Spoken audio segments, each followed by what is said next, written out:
Thanks everyone for having me. Thanks for coming to this first talk of the day. I'm just gonna move this out of the way. Great, so we're talking about Envoy at Lyft and obviously service mesh, which is a very exciting topic, but I guess the one thing that I want to say is that we've been doing a service mesh architecture at Lyft for almost 3 years now, and it's been super successful, so very happy to share that with all of you. So first, let's just go back about 5 years, just to give some context. This is Lyft's architecture 5 years ago. It's a very, quote, simple architecture. Obviously, we have a bunch of clients connecting over the internet. We're entirely cloud hosted, so we have a single AWS ELB. We have a monolith written in PHP and Apache, and our data store is MongoDB. And one thing to point out is that this is a quote, very simple architecture, but even at this time, almost 5 years ago, we're starting to see operational problems just around things like networking and observability and trying to understand what's actually going on, right? Like if there's problems, is it in the client? Is it in the internet? Is it in Amazon's load balancer? Is it in the monolith? Is it in MongoDB? Without proper stats, proper logging, and proper tracing, it can be very difficult to actually tell. So fast forward 2 years beyond that, Lyft has started its microservice journey. We now have clients. We're obviously going over the internet. We still have an external AWS ELB, but now we've expanded into a microservice architecture. So we've got our monolith in PHP. We're building a bunch of different services in Python. We're starting to think about writing services in Go. Now we're using an entire fleet of internal load balancers to do service discovery. We've got 2 different data stores. We're using MongoDB, we're using DynamoDB. And obviously intermixed in there, to help with various queuing problems, we've got some HA proxy, we've got some NSQ. And really the key takeaway here is that our complexity from the 5 year ago slide to the 3 years ago slide here is that the complexity has probably gone up by an order of magnitude. And we're just having more and more problems around how do we know where failures are? How do we know what's actually breaking? And it's getting so bad at this point that developers are trying to write microservices because we're obviously telling them to do so because we can scale our kind of human organization. But because they don't quite understand where these failures are occurring, where is that latency occurring, they don't necessarily trust these microservices. So this architecture has become complicated. It's trying to solve human scaling problems, but it's not necessarily scaling because developers don't actually trust that architecture. So let's go through kind of point by point some of the problems that we were having 3 years ago. First problem, which many people are facing, is that Lyft was already using multiple languages and multiple application frameworks. So we were building our monolith on PHP. We had a bunch of services in Python. We actually had front-end stuff written in Node, starting to bring online some Go services. So each of these languages, obviously, we have to figure out how do they handle RPCs? How do they make RPC calls? How do we do stats? How do we do logging? How do we do tracing? And that's a very complicated problem to replicate across all of those different languages. Already seeing many different protocols. We've got H1, H2. We're starting to think about gRPC. We have MongoDB, DynamoDB. We have Redis. So just trying to wrap your head around all of the protocols that make up Lyft, it's a very non-trivial thing. We're obviously using now multiple black box load balancers. So these are devices that are virtual. They're provided by Amazon. And the problem with the black box load balancers is that, again, it can be difficult to understand when the load balancer fails. Is it my application problem? Is it within the load balancer? How do I understand what the load balancer is actually doing? So at the time, this is about 3 years ago, the load balancers would only output logs into S3. So as an operator, I'd have to go to S3, find the logs, attempt to correlate them, and that was a very, very difficult thing. So that was a major operational issue.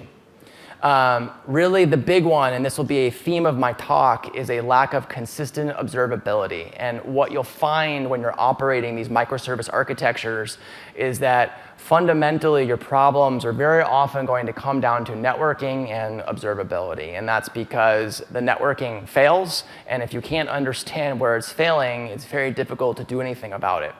And when you're dealing with all of these languages, all these different languages and frameworks, all these different protocols, all these different load balancers, you're lucky if you not only get stats logging and tracing, but you're really lucky if they're actually consistent. So each of these devices are going to output different stats, different logs, different types of traces.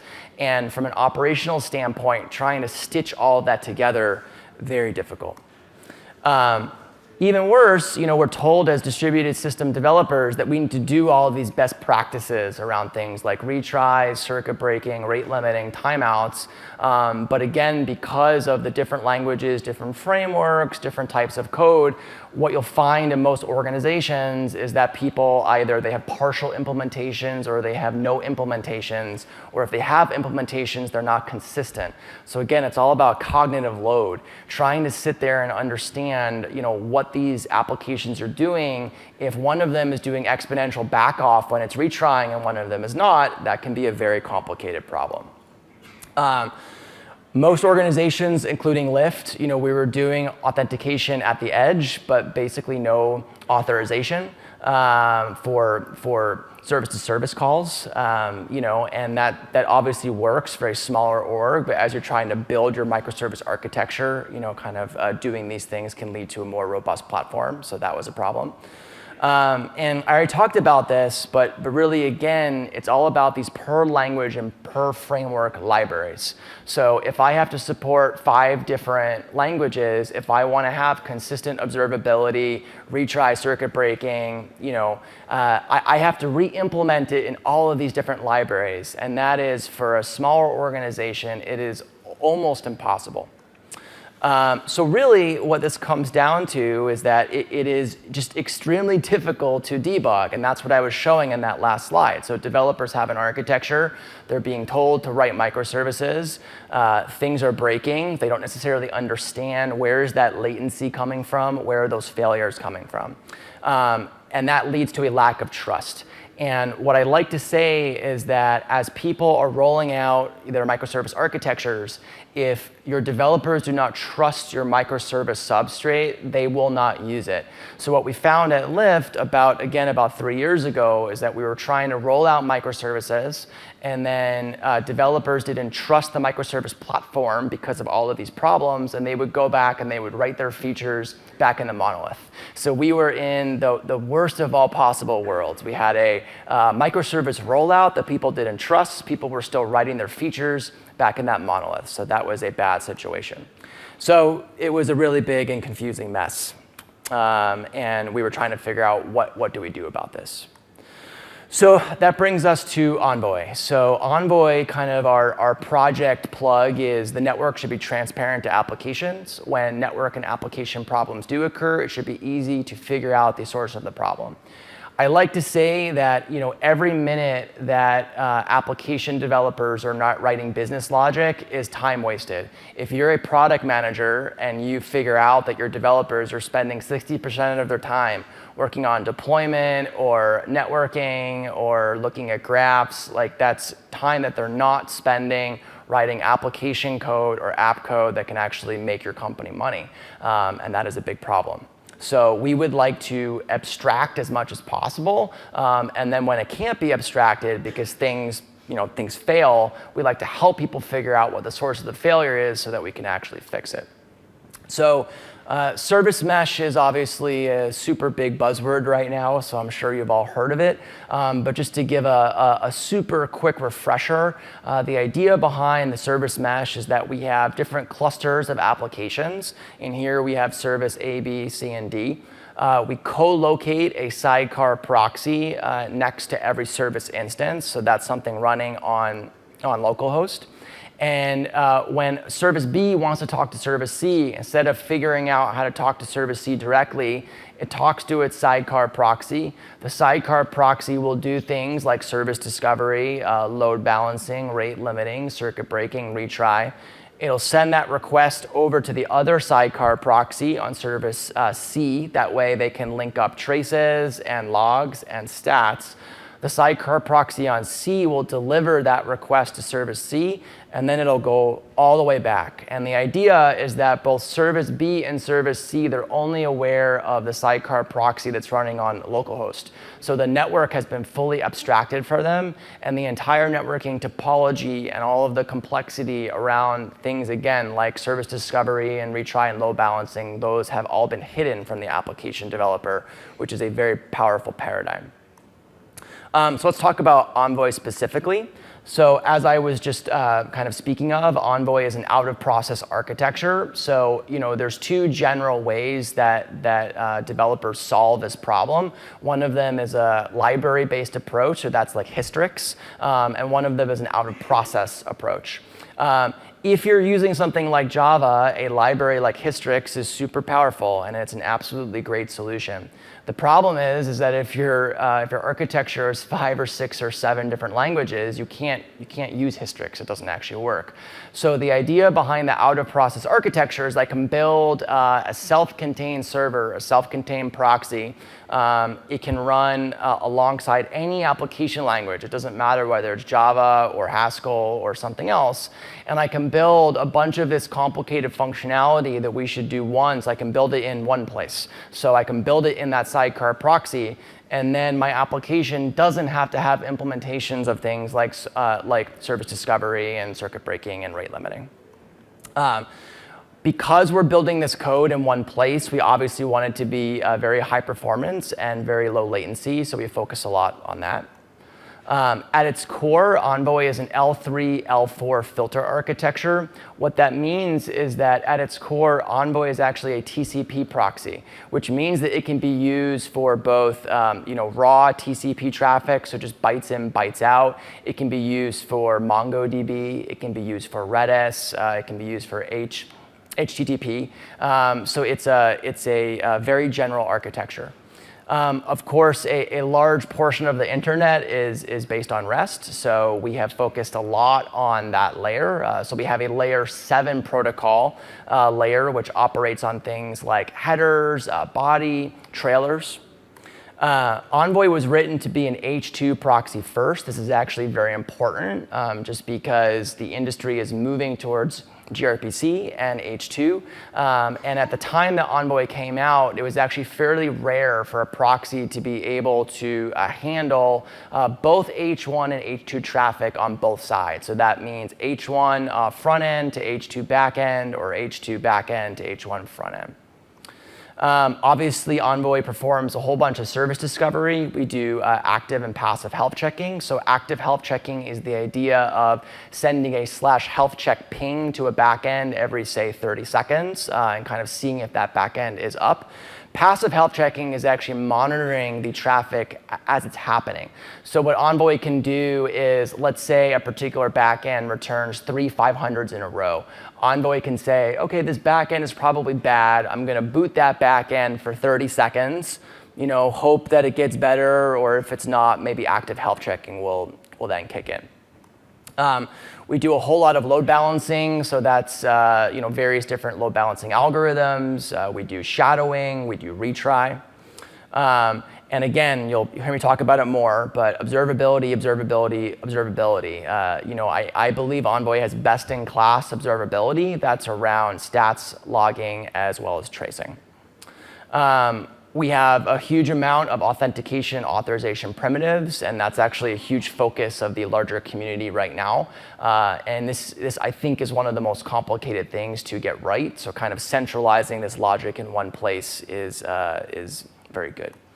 And finally, one thing to point out is that we use Envoy as both a middle proxy, a service proxy, as well as an edge proxy. And historically, what you find in most architectures is a lot of people have put Nginx at the edge, and then they're using HA proxy in the middle. And that's fine. Those are both fantastic proxies. But what you'll find in those situations is that the operational burden of understanding how to operate Nginx at the edge and HA proxy in your internal architecture, it's just two sophisticated pieces of software that you have to learn. They have different stats, different logging, different tracing. And what's interesting is that if you look at what an edge proxy does, so an edge proxy sits on your internet gateway and maybe does like rate limiting and auth and stuff like that, is most of what the edge proxy does, I would say 95% or even 99% is exactly the same as what your middle proxy does. It does service discovery, it does load balancing, it does those types of things. So running the same software on both the edge and in the middle is very powerful just from an operations perspective. Okay, so let's focus on observability. So as I've said several times now, observability, in my opinion, really is the most important thing that Envoy provides and the overall service mesh, mainly because networks break, right? I mean, we're running on very sophisticated architectures now. We have physical hardware, we have virtual hardware, we have containers, we have all these different things. And there's many layers of abstraction, and it can be really difficult to understand where is that failure actually occurring. So having really robust observability to figure out on a point-to-point basis, where these failures are occurring is incredibly powerful. So when all traffic in your infrastructure transits through Envoy, it provides a single place where we can do a couple different things. We can, again, produce consistent stats for every hop. We can create and propagate a stable request trace ID. That's very important if we're going to do tracing or if we're going to do stable sample logging. So stable sample logging is the idea that if I want to log 1%, but I want the same 1% of all requests to be logged across the entire infrastructure instead of 1% of all random requests, which is not as useful, you can do that through Envoy. And again, we get consistent logging and we can unlock tracing. So before we dive into some examples of observability at Lyft, this is Lyft's architecture today. And we still have the clients, we still have the internet, obviously. We have a set of edge Envoy machines. We still have our legacy monolith, though I'm told that it will be gone by the end of the quarter. I'm not quite sure if I believe that, but it's quite close. and then we have a lot of services written in Go. We have a lot of services written in Python. And not shown here, we have obviously other things written in Node and Java and C++ and et cetera. And now everything at Lyft talks through Envoy. So it's 100% traffic coverage. There is no communication at Lyft that does not occur through Envoy. So it is a complete 100% full mesh. On the back end, we talk to MongoDB, Redis, Dynamo. Obviously, Lyft uses 40 or 50 different external partners, stats logging and tracing, and we have our management server, which I will talk about later. So now I'm going to go in and I'm actually going to talk a little bit about kind of the developer experience that we give people at Lyft. And one of the things that Envoy allows us to do, which I think is one of the most powerful things, is that because we have, again, all this consistent stats logging and tracing, we can build very powerful default dashboards for people. So when you run a service at Lyft, no matter what you do, you can obviously modify that dashboard, but we give you a set of default panels on your dashboards that you just get for free that give you a huge amount of basic information. And not only is that information really cool, but it's consistent. So if people are actually debugging across the infrastructure and they're going to different kind of services dashboards, they can expect that at least the top few rows are going to be similar. And again, as I like to say, from an operational perspective, it's all about reducing cognitive load. It's all about when you're firefighting, trying to make things as consistent as possible so that when people are digging in, they're not confused about, oh, this looks like this one way, but it looks like this the other way. So what I'm showing you here is the per service panel that we give people. And a couple of things that I think are neat that I'll point out is on the top left, we give people links where they can click out to GitHub, deploy, code health, like various other things. One of the coolest things that I think that we do, that we've done in the last 6 months, is those dots that I'm showing there. Those are trace traces that are actually overlaid onto our dashboards. And there's been a lot of discussion recently about, people are investing in tracing. Is it really useful? And my standpoint on tracing is that it's not really useful from a firefighting perspective, but from a debugging perspective, for debugging kind of interesting functionality problems or performance problems, there are very few things as powerful as what a trace view can do. And what we found is that now that we're overlaying these dots on these top-level dashboards, developers can actually click on those dots, and they'll go out to our trace UI. And that has driven a really large increase in traffic to our tracing system and kind of gotten developers to click on these things and say, oh, this request has long response time. Why, right? So that's been very cool. So we show a bunch of top-level information like response time, call volume per second, error rate. We allow people to click on those traces.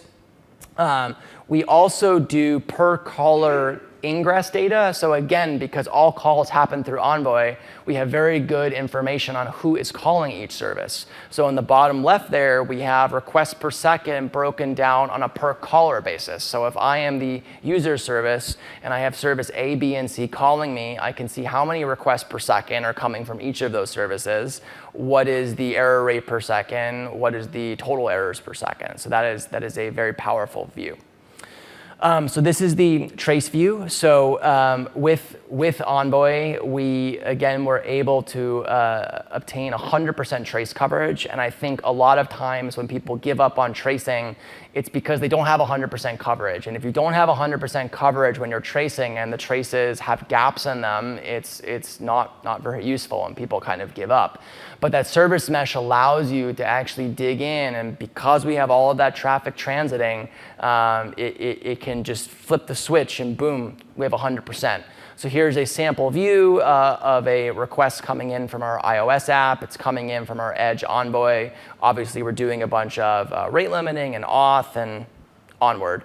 And then we have a bunch of interesting tags on that right side. And again, because these views are clickable from the other top-level UI from the dashboard, it allows people to kind of go back and forth, which is very powerful.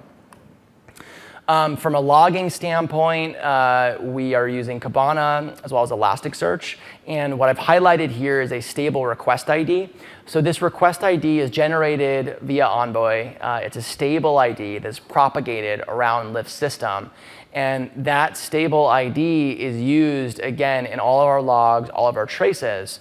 So when developers are trying to correlate things, they can search on that unique ID, and that will transit our entire system. Here is another dashboard that's very popular at Lyft. This is what we call our service-to-service template dashboard. So what we have here is a dropdown, and we have every service at Lyft that you can specify in that dropdown. And you can specify both the origin service and the destination service. And when you populate both of those dropdowns, this dashboard will give you information from both the caller and the callee perspective that's very detailed. So if a developer, is looking at their service-to-service graph, or sorry, their top-level service dashboard, and they're seeing, I'm seeing a bunch of errors from a particular user here, I can dig in detail here by selecting both my caller and my callee in that dropdown, and I can get very detailed information about why those errors are occurring. And again, all of this information is provided by Envoy. The application developers have done absolutely nothing. It doesn't matter what actual language those applications are written in. As I said, we run Envoy on the edge, and we did this historically because most of the internet cloud load balancers, the observability output was not as robust as we would have liked. So from an edge perspective, obviously we have all of the connections per second, requests per second information, but most importantly on that next line, because of all of the L7 routing that we're doing, we can look at a per backend basis, both from a P99 latency perspective, from a failure perspective, from a request per second perspective. So this allows us at the edge to really deeply understand if our overall success rate, for example, goes down to 98%, but we have 300 services, which of those services might actually be the cause? And finally, this is our global health dashboard. So this is a relatively simple dashboard, but we run Envoy at this point on about 20,000 hosts at Lyft. And this is a dashboard that basically aggregates every Envoy. And this is, it's not going to be detailed information, but this is often my first stop dashboard of just, I want to get a general feeling of, are things okay right now? And obviously, just because the success rate is at 100% doesn't mean that the user isn't having problems. But if the success rate globally tanks to 97%, that's a good indication that something is probably wrong. So this just gives us a general idea of what's going on. And then in that bottom left there, this is how we track Envoy deploys. So we deploy Envoy again across thousands and thousands of machines. So this allows us to also help track, are all of those versions actually converging? So let's talk a little bit about how people, from an application perspective, actually make calls. Because I've been sitting up here and I've been telling you, and many of the service mesh people will tell you that, oh, it's magic, it's fantastic, you use this service mesh and you don't have to do anything and everything will be perfect. It's not quite like that. And the reason that it's not quite like that is that there typically still has to be some client code that actually runs.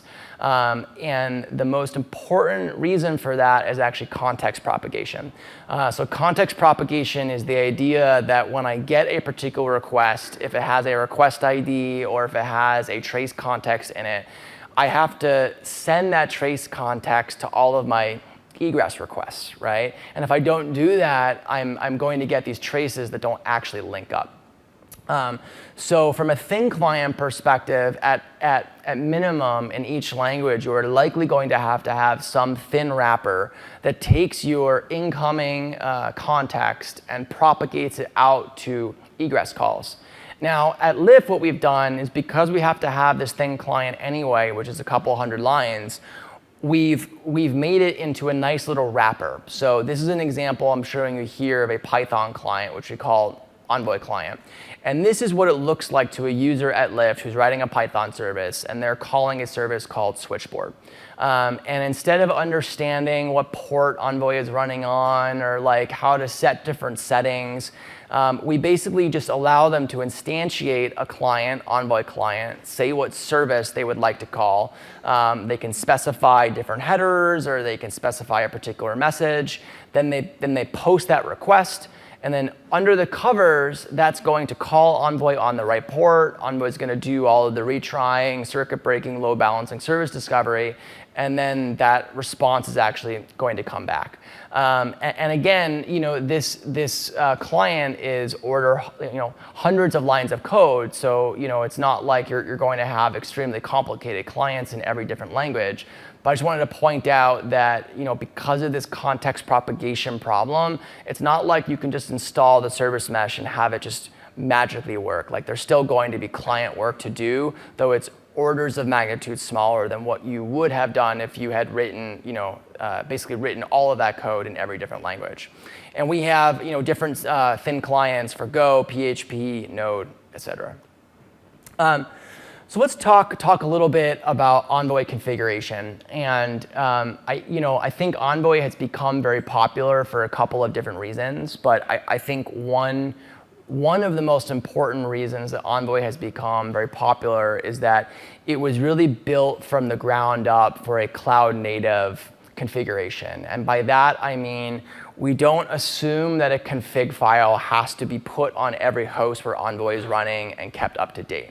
And what you'll find if you're running older proxies is that, or generally older systems where you have to kind of spray config files around your infrastructure, is keeping those config files up to date is a non-trivial problem. Did the config file get out to every host? Did you hup it properly? Is it actually running it? It's quite complicated.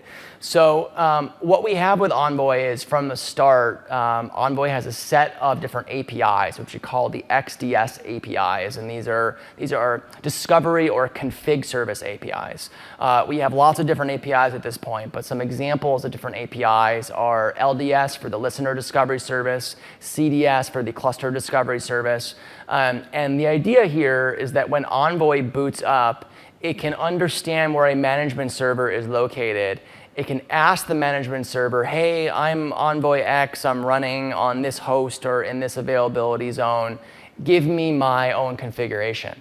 And what this unlocks is an incredibly powerful paradigm where you can have a single static bootstrap config for all envoys that you run across your entire infrastructure. And when Envoy starts, whether that be from an auto-scaling perspective, from a deploy, or something else, Envoy will reach out to that management server and say, hey, I'm here. Give me my config. And then the management server can do all types of interesting things. It can give a canary config to a canary envoy. It can give a staging config to a staging envoy. It can really do whatever it wants. Based on those different APIs, people can build a deployment that's either as simple or as complex as they want. People can deploy Envoy with no management APIs. They can use only listener discovery service. They can use all the APIs if they actually want. The other thing that we've done in the newer versions of Envoy, which I'm very excited about, is that all of the APIs used to be only JSON. And now we actually do gRPC streaming, and we've made that possible by defining all of our APIs using Proto 3, and that allows us to very trivially transcode between gRPC and JSON YAML. I have to say that actually working with Proto 3 from an API perspective has been absolutely incredible. I give that team a lot of kudos. It's quite awesome. So where this leads us, right, is that we can avoid kind of this config file hell. We can have a simple bootstrap config for our envoys. We can have our management server be as sophisticated or as simple as we want, and it gives us a lot of flexibility. And really what this does is that instead of having to cobble together a bunch of scripts and get these config files out, we have a bunch of envoys, we have our XDS APIs, we have our management server, and this kind of takes Envoy from a single proxy into a fleet of proxies that are linked together into a larger system. So this is what config management looks like today at Lyft, and obviously Lyft developed Envoy, so I'm showing you what we have today. We've come a very long way.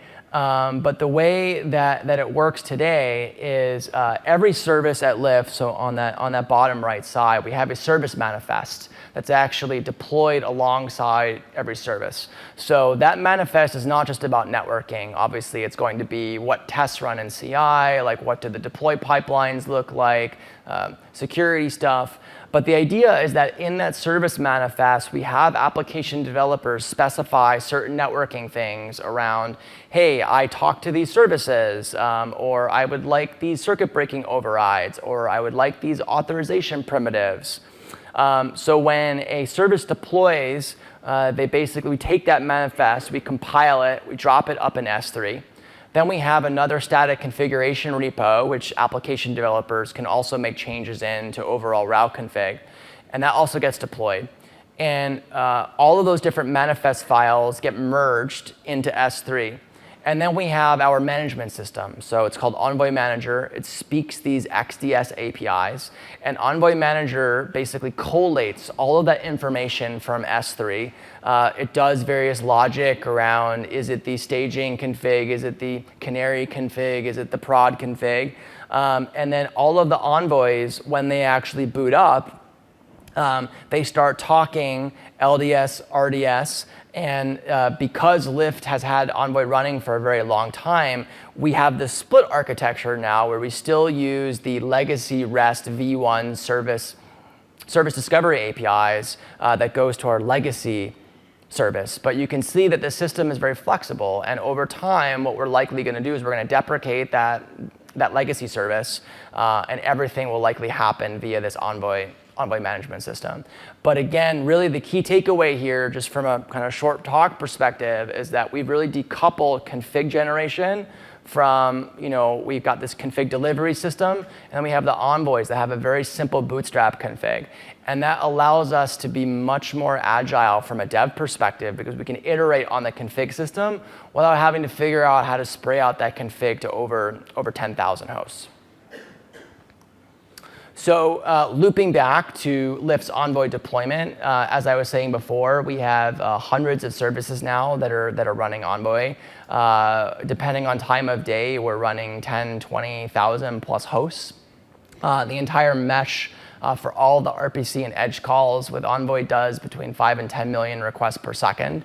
The majority of it is an H2 mesh, so we try to keep alive connections as much as possible. We do basically have 100% coverage. So all of our edge traffic, all of our service-to-service traffic, and most of our external partners. MongoDB, DynamoDB through Envoy. We're starting to use Spanner. We do all of our Redis through Envoy. And obviously don't have time in this talk, but a whole separate talk is we are beginning our Kubernetes migration at Lyft, which is a very, very interesting topic. And obviously Envoy is a key part of that because we need to bridge our legacy infrastructure with our new Kubernetes infrastructure, and how we do service discovery, how we kind of feed all of that information into our management systems becomes quite interesting. So from an adoption perspective, we open sourced Envoy in September of 2016. And I am really blown away by what's happened since then. It's been really incredible. Here's just a small list of the different companies that are now Envoy users. We have over 180 different contributors now. I think in our last release, we had over 90 contributors just in the last 3 months. So it's gone from a project at Lyft where we had a few people working on it to now a project that really we have almost the entire industry working on, which is really fantastic. So that's it. And I think what I'd like to close with is, kind of why has Envoy started to become so popular? Obviously, it's been great for us at Lyft. And I think, the project becoming so popular is for a couple different reasons. One of them, I think, is that we've maintained a fairly high quality bar. A lot of companies are running this in production. We run master. We deploy it at Lyft twice per week, so we take quality very seriously. Envoy is a very extensible system. I didn't touch on this very much, but we've tried very hard to kind of build Envoy into a set of core code and a set of extensions. So extensions are going to be things like access loggers or different stats backends or different types of filters. And this allows people to either write their own custom extensions, or they can pick and choose what extensions they actually want when they deploy. I already talked about the eventually consistent API. I think that's been very popular. There's no open core. There's no paid version here. Like this is a true community project, and it's really kind of blown my mind just to see the types of changes that all these companies are coming together to create. It's been fantastic. And we've just been focusing on the overall community, trying to build that community, get people excited. And kind of the way that I look at it is that we have so much uptake with the system now in terms of startups that are building their products on Envoy, companies that are using Envoy, cloud providers that are starting to offer Envoy as a service, that at a certain point, I almost feel like, I'm biased of course, but I feel like it becomes almost too costly not to use, because if all of your competitors are using it, why would you go and re-implement all of these features? So thank you very much. Happy to take Q&A.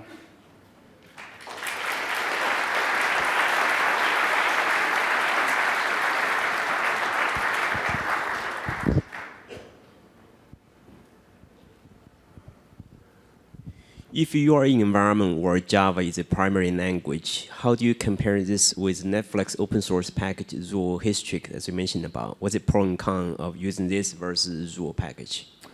I mean, I would say that if you're based on Java, like if you're lucky enough to have an infrastructure that is Java only, I think if you're using Finagle or you're using Hystrix, I don't think you can go wrong. I mean, I think those are both absolutely fantastic libraries. So I think that a lot of what the projects are solving tend to be probably quite similar. The honest reality, though, is that almost no companies now are only Java. So you wind up in this situation where maybe you're using Hystrix or you're using Finagle on your Java services, but then what about when people start writing Go, right? Or what about their Node services? And that's when you run into all of these problems. So I'm a big fan of Finagle. I'm a big fan of Hystrix. They're great libraries. But we've moved into a very polyglot world where people do not write only Java, and that becomes very problematic.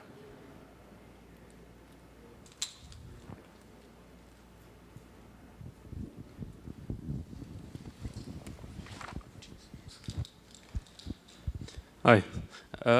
So what do you think about making the Envoy layer aware of protocol level structure? For example, how your REST API is structured, so you could get more fine-grained metrics on which endpoints are actually producing the errors. Sure. Is that something you do, for example, already, or is it? Yeah. We allow Envoy to have extension points at various levels. So like I was saying before, Envoy at its core is an L3, L4 proxy. So we have kind of REST and gRPC and those types of things built on top. And then on top of that, we do emit actually very detailed stats around like response codes, so like 200s, 204, blah. So we are already doing that today. Where it gets complicated from an HTTP perspective is that sometimes Envoy doesn't necessarily know what an actual endpoint is, right? Because it doesn't necessarily know that an application does different things on like /foobar/baz or like /foobar, right? So it's often up to the controller of the system to kind of make Envoy aware of what are interesting paths, and then Envoy can emit stats based on really whatever you want. So I would say that it's there, and I think some more interesting things that we're going to look at in the future is potentially bridging things. For example, if a company is using Swagger to kind of define their APIs, you can imagine that Swagger or a similar system would output an API definition file that could be fed into Envoy, and then Envoy would actually know, right? So that's not something that we do today, but I think that that's an interesting area of where people might go to avoid some of this manual configuration. Is the sidecar proxies, are they part of Envoy, and is there a vision for, as more and more services move towards function as a service, as a kind of a plan or vision for that? Yeah, so from a sidecar proxy perspective, Envoy is the actual sidecar proxy. But I think the whole topic of functions is very interesting. And my own impression of kind of the current state of the art of most of the serverless or functional stuff is that people today are mostly using it for batch processing. Like there's some people that are starting to do real-time systems with it. But at least from like a high availability real-time systems perspective, it's not quite there yet, mainly because what you'll find is that functions or like serverless architectures, they take all of the auto-scaling networking problems and they multiply them by 10. I mean, it's like things are coming and going much faster. You have all of these problems, but you have them 10x. So to answer your question, I actually do think that ultimately Envoy will be a core part of serverless architectures, and there are already companies out there that are building serverless platforms based on Envoy. And I think that brings us to a follow-up, which is I actually think longer term, I don't know that a lot of people are going to be aware that Envoy is actually running. Like I think that people will be using a particular serverless kind of architecture or a particular container architecture or a PaaS architecture, and they're going to be relying on particular features. So like whether that's retries or circuit breaking or service discovery, and they may not care what the underlying implementation is. Like they just want those features to actually be there. So I think over time, I think Envoy is going to continue to get embedded into lots of different projects just for functional reasons. But I don't know that it's required that every user really kind of understand that it is Envoy that is providing those features.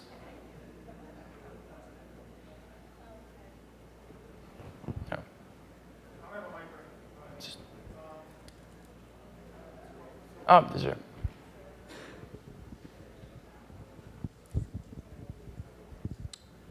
So Envoy was built to provide a lot of features that make sense for a system that uses REST calls or synchronous communication. What benefits would it provide for a system that is event-driven and uses asynchronous messaging? So you're talking about like Kafka or like a message bus type system. Yeah, that's people have been talking about that a lot lately. I think initially, right now, probably not very much. It's possible that it would it would provide basic observability on top of some of those message bus systems. But what we're seeing right now is there's a bunch of community interest in actually doing different types of kind of synchronous to async bridges. So there's someone at Red Hat right now, for example, that's working on an AMQP to HTTP bridge. And the way that that would work is it would be implemented within Envoy. A user might be able to make some type of REST call. Then Envoy would convert it actually into an AMQP message and then have it be sent off. So I think we're at the very early stages of beginning to explore kind of what these dual architectures will actually look like. But I do think that Envoy can play a role in helping to bridge kind of these two different types of building architecture. And I think that's important because I think for most larger scale infrastructures, it's not a question of choosing between like sync or async. I think most larger infras end up probably doing both, right? It's like at Lyft, we have a huge amount of real-time synchronous communication, and we also have a bunch of async message bus communication. And having a system that in certain cases can bridge those things is interesting. So later this year or early next year, we're going to start working on Kafka support within Envoy. There's actually an open issue on it. And it's an interesting issue just to look at in GitHub, because there's so many people that have ideas of like what could Envoy do, and there's ideas that I never would have thought of. I mean, there's some pretty cool stuff. So I think that today the answer is not much, but I think that over the next couple of years, it'll probably get more interesting. I think we have time for one more question.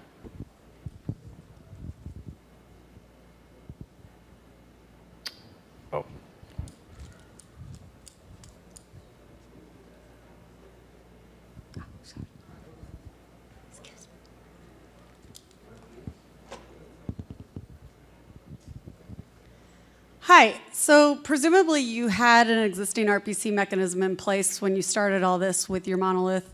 Can you talk a little bit about how it was to migrate and how that process went, and were you able to do it piecemeal? Yeah, sure.